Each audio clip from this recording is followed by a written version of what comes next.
This is Dexter Robinson Entrepreneurship 650. Today I have here with me Tyler Overman, who has a background in banking and finance. Hey Tyler, how are you doing today? I'm doing well. How are you doing? Good, good. So we're going to jump right in so our viewers can kind of just learn more about you and your professional experience. So start off by just telling us a little bit about your personal professional journey as it pertains to finance, banking, and accounting. All right. Well, I graduated from Point University in 2012 for sport management. Didn't really find a job in my field, so got into banking as a started as a bank teller in August 2012, and led me. I was there for 3 years and led me into accounting. So Nice, nice. yeah, Okay, okay. So then tell us about your current kind of title and role the current here. title now at UNC is I'm a sponsored project accountant for UNC. So I work for Office of Sponsored Research, work for financial grants for doing basically the federal reports and stuff like that. Okay. Wow. Federal reports. That's pretty big. So what tools or platforms do you use now or any kind of software and in the past to kind of assist with financial or accounting efforts? Depends what I'm talking about. If you're talking about banking, I did a lot of Jack Henry, Okay. which is very easy to use for as a customer or member and as an employer, such as credits and debits, and make sure you're not in a negative all the time and tells you what you're spending on, why you like breaks it down like where all your money's going to, Hmm. and makes you aware of how much money you're really spending and not really checking your transactions at all. And then now I work with PeopleSoft. With I know you're probably familiar with that as well. So I Hmm. do a lot of PeopleSoft and also Infoport. Hmm. Those are mainly the two things I use for UNC now, Nice, nice, and nice. also ERA Commons. Okay. And then for like small businesses, entrepreneurs, are there any kind of like applications, resources, platform software that may be like reasonably priced that could be helpful for like small businesses? Yeah, I would think, yeah, because my parents own their little small business, so I know what's essential for them is the credit card swiper. They can test their phone. Hmm. They keep records and stuff for all the things they sell and how much they sell and how much made that day. And then I feel like they should use a QuickBooks or Excel to help them even more, but they don't make more like a huge profit off of it. It's just like a little side business and make a few $100 a weekend. Okay. Nice, nice, nice. So with things like that, like you mentioned, kind of something that's transferable to an Excel document or something like that. So like with working with like an accountant or somebody in Yeah. finance, is that kind of a common trend that's a space that you would prefer to work in or feel comfortable in that space? Well, depends, I Okay. guess. If you're doing like just a little side business on the side, it's like a few $100. There's really no point of speaking with an accountant or something like that. You can do it yourself, but if you're dealing with thousands of dollars, then yeah, I would do that because I would make money from doing that. But my major's not accounting, so I'm not technically a true accountant. I Like a didn't get CPA, yeah. yeah, Okay. so I couldn't really do all that. Gotcha, gotcha. Um, so then within accounting, like how important is it for you to understand the nature of the business or of the client that you're serving or the account that you're It's managing? extremely important because we have deadlines. So if a project ends, let's say 6/30, 2018, Hmm. the department, which we'll say you, say you work for biology, Hmm. you have 60 days to get all your transactions and stuff in payroll. You have 60 days. Day 60, 61, I don't include that. Now, if I have a report with you, I will probably include it. But you have 60 days as a university wide policy. You have 60 days to get that stuff in. Then I have 30 days to get that report out. So essentially, I'm working on 90 days, but truly, I only really have 30 days. Gotcha. Okay. And then kind of going back to just thinking about business owners and things like that. If they're working with an accountant or somebody in kind of like the finance industry, are there specific things that you recommend people share with their finance and kind of accounting teams? Yeah, I guess just make sure you have all your backup documentation and stuff like that because that could be used against you in audits. So make sure you have all your paperwork documented at dates and everything. That'd be the only thing I would Okay. rely to somebody. Okay. Okay. So like when you mention like documents, like are you talking about like invoices or just Invoices, travel dates, something has a date on it that is good for my project. That's gotcha? essentially. Okay. Um, But the thing is with that, though, for my job, if you have a subcontract to another university, mhm. even if there's after the 60-day mark, which this is the worst part for our job, we have to allow that cost. So they can turn it in on day 89, and Okay. we still have to turn it in on our project. Okay. Huh. Yeah. So good to know. So yeah, kind of just, I guess some of the communication that you have with ever who you're kind of managing and things like that to be very specific about kind of cutoff dates internally versus hard cutoffs as well to make sure that you got kind of documentation lined up. Basically, time management. Gotcha. Okay.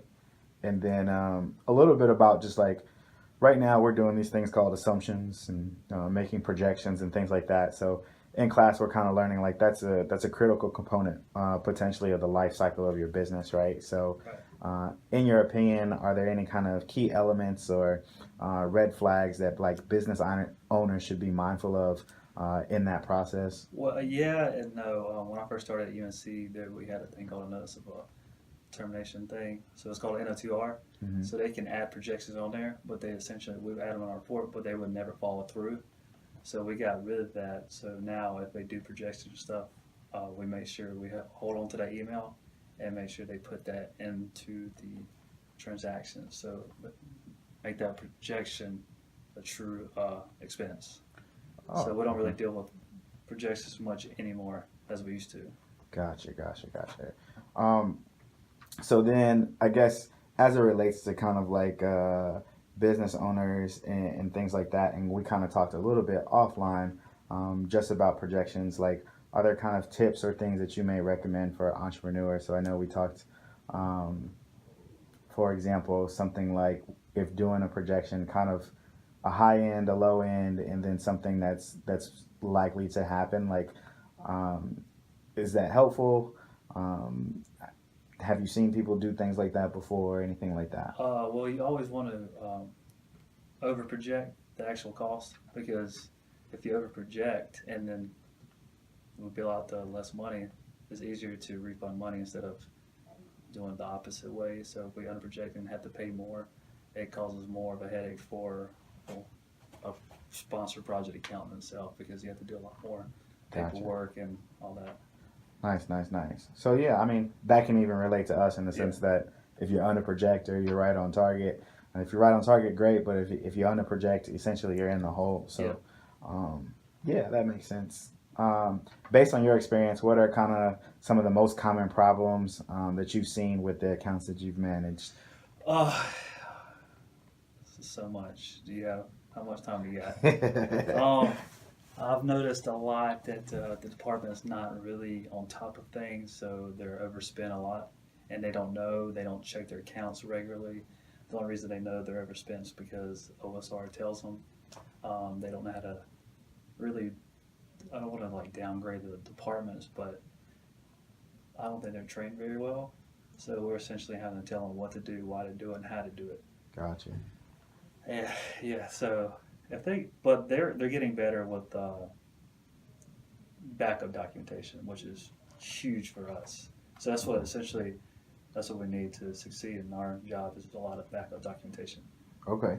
So as it relates once again to like business owners, entrepreneurs, essentially what you're saying is kind of money management.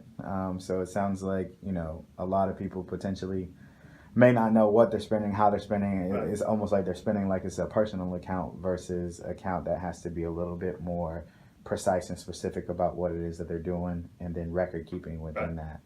that. Um, I mean, I know it's different too because they work with PIs, which are principal investigators. mhm. So I know a lot of those are, I guess, thinking they have a lot more money than they really do. Gotcha. So, and they don't really keep track of their budget, where essentially that is the accounting technician for that department's job. hmm But they have somebody who's, I guess, a jerk. Yeah. They kind of let things slide until we tell them, hey, you can't do that. Gotcha.